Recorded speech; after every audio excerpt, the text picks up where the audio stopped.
Summer air in Montreal carries the scent of maple leaves and food stalls as millions flood the grounds of Expo 67, one of the grandest World's Fairs ever held.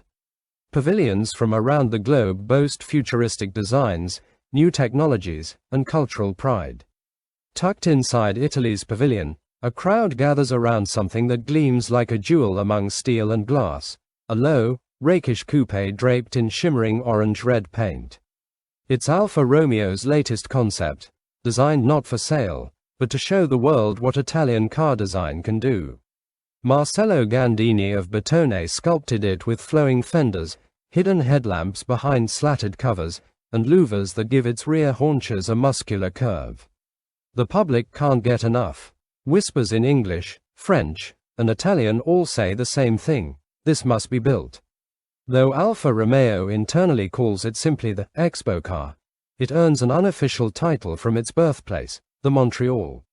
3 years later, in 1970, Alfa Romeo shocks the Geneva Motor Show by unveiling the production Montreal. For enthusiasts who remembered the concept, this is the dream made flesh. But there are surprises. Instead of a modest 4-cylinder, it's fitted with a 2.6-liter quad-cam V8, derived from Alfa's Tipo 33 endurance racer. The front end keeps the signature half-covered headlamps, which drop away as the lights pop up. A NACA duct graces the hood, even though it's decorative, as the engine breathes from a different intake. It's a statement piece. This isn't just another Grand Tourer. It's a declaration that Alfa can compete with Jaguar, Porsche, and Ferrari. From the driver's seat, the Montreal is intoxicating. The V8 sings to 7,000 revolutions per minute, the 5-speed gearbox snicks into place, and the car cruises with elegance.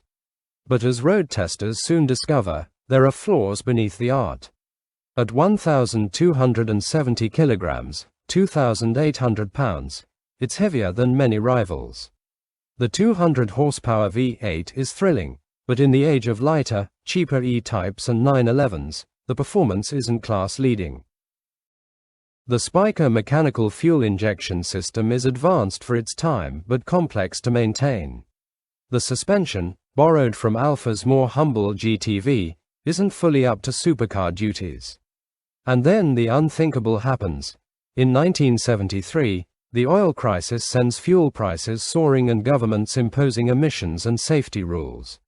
Suddenly, thirsty sports cars are poison to the market. Despite its looks, the Montreal struggles to find buyers. It costs more than a Jaguar E-Type, more than a Porsche 911, and even edges toward Ferrari pricing in some markets. Alfa Romeo's dealer network outside Europe is patchy, meaning support for the complicated V8 is hard to find. Production numbers trickle: 1,971 to 392 cars. 1,972 to 1,467 cars. 1973, the oil crisis hits, sales plummet.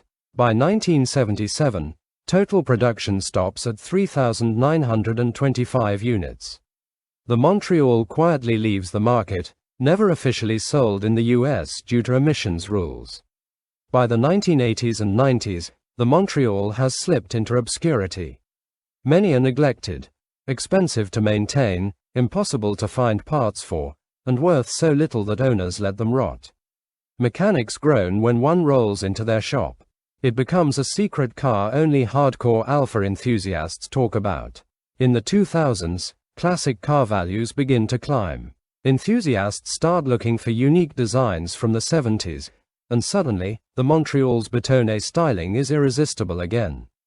Clubs form. Specialists emerge to rebuild the Spyker injection, and parts suppliers recreate hard-to-find trim. The same car once called an overpriced flop becomes a collector's treasure. Today, a pristine Montreal commands $100,000 plus at auction. The quirks remain, but so does the beauty. Owners proudly endure the maintenance bills because the Montreal is unlike anything else on the road. The Alfa Romeo Montreal was a commercial failure, a victim of bad timing, high price, and complex mechanics.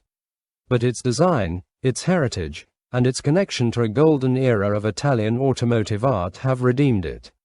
One owner put it best at a Concours event: you don't buy a Montreal with your head. You buy it with your heart, and you keep it there. Like and subscribe for more fascinating automotive tales.